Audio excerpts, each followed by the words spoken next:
Hey, this is Randy from BibleBuyingGuide.com. Today I'm going to do a comparison between the Cambridge Cameo and the Schuyler personal size Canterbury. Now my Canterbury is blue calfskin, but it comes in calfskin and goatskin in multiple colors. And my Cameo is goatskin. It also comes in calfskin, but not as many colors. That's one of the advantages in the Canterbury. Canterbury is a little bit larger, but not by a lot. Just a touch. Just a touch. Let's see what our measurements are. The Cameo is 5 by 7.5 by 1 1/4, which is just about perfect. And the Canterbury is 7 3/4 by 5 1/4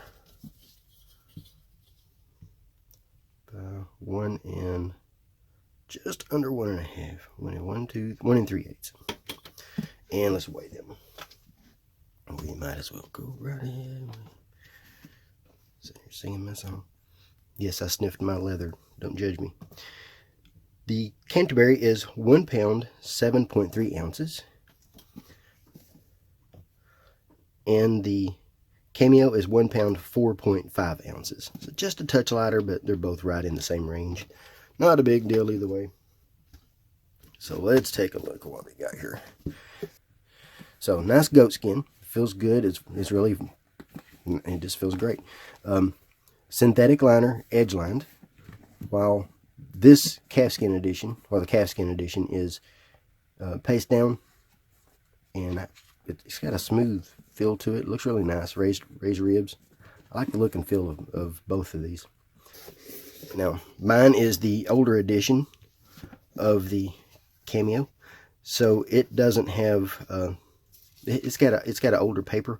I've heard that the newer Cameo has the same paper as this, which is 28 GSM Indopaque. And before we get into that, we're getting into this. All right, so 8.5 point font, digital font. This is a Milo font. This one is an old printing press style, hot stamp style, 8-point font. This is a, well, let's look in the front.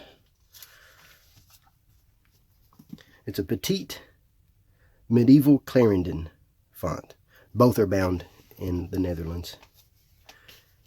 Printed and bound in the Netherlands by Royal Youngblood, some of the best in the business, in my opinion. So this one is a darker font. It's a heavier design. It's really nice, really easy to read, really sharp. This one has around 40,000 references. I'm not exactly sure how many. And it does have a few that reference the Apocrypha, because this was also available with the Apocrypha. And another thing with the hot stamp, the old hot stamp style of printing, every now and then you'll get a broken letter. I don't think I've seen any in this edition, but it is possible.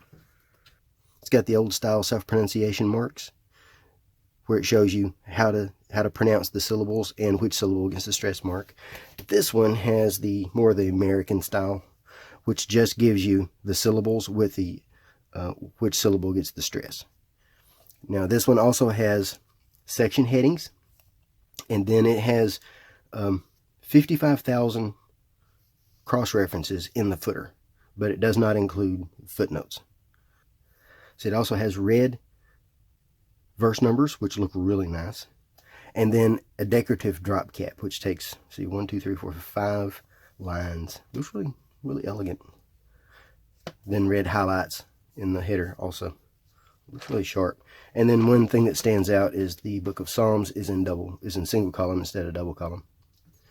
Looks really clean, really nice. Paper's easy to turn. Even though it's 28 GSM, it doesn't feel that thin to me. It's not that difficult to deal with. Then this one is also a red letter edition. Okay, so now let's look here. This one, everything's black. It does have footnotes. The cross references and footnotes are next to the verses they go with. And then this one has, instead of section headings like this one has page summaries at the top. This one is also a red letter. And there is the red. So you get an idea of how they compare. This one is just a bolder text. This one is a sharper, cleaner text. This one has line matching. This one wasn't printed with line matching. Some of the lines match up, but if they do, it's an accident. They didn't do line matching on purpose back in the 20s when this was designed, when this was typeset. Now in the back here we've got a really good concordance. Nice concordance. It's in paragraph. It's a little bit difficult for me to follow, but it does have a lot of entries. And it doesn't have definitions or anything like that. It's just a concordance, but it's a really good one. Really good concordance. See how many entries we have for God. I like using that one as my example. Don't know why, I just do. Turn a page or two. Now I would like to see the newer edition of this to see if it is exactly the same paper. Both are very opaque. I like the paper in both of these. I have no issues with the paper in either one. So here's how many we have for God. Quite a few. I don't know how many that is, but that's a lot. And then we have our maps with an index.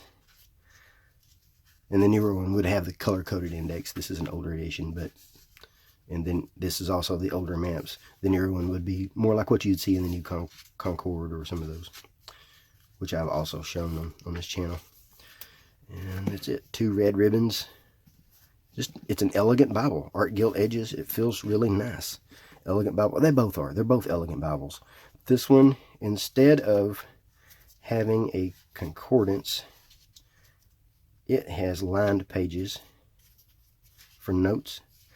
And it has a dictionary, or a glossary, I should say. Has a, so many pages that is.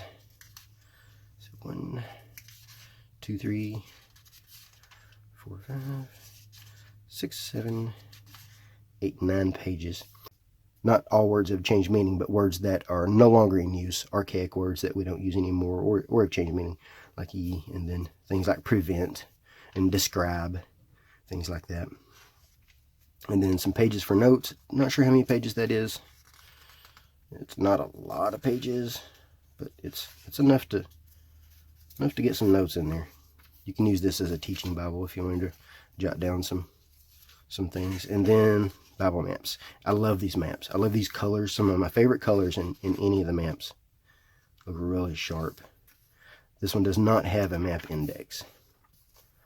And that's the comparison. They're both good Bibles. I don't know if I could choose between them. The advantage in the Cameo is that it's an older edition, made in the 20s, and so other people are able to print versions of this. And then you can also possibly still find online somewhere the wide margin edition of this, which I'll show you in just a second. There it is in wide margin. Exact same layout, thicker paper, and out of print, really hard to find, and when you do find them, they're usually expensive.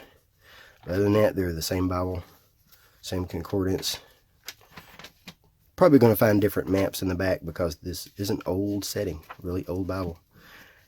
So there's an advantage in that. You can have a pair, and an advantage in the Canterbury is that you can get it in large print also, and they make a pair. They are identical, except for the large print includes the concordance. And it also has a few pages for notes, and then it has the concordance. I'm not sure if it has the map index. No. So anyway, same pagination either way. And then also coming this summer, a 9.5 point font in wide margin. So this summer we'll be able to have a wide margin edition, so we'll have 3 different versions of this. I love this one for preaching. I've preached from this one too, and I've preached from this one. I think they're great for preaching. They're great for carry.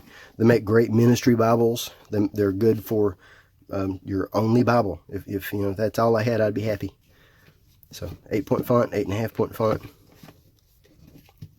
Couldn't choose between them. They're both really good quality.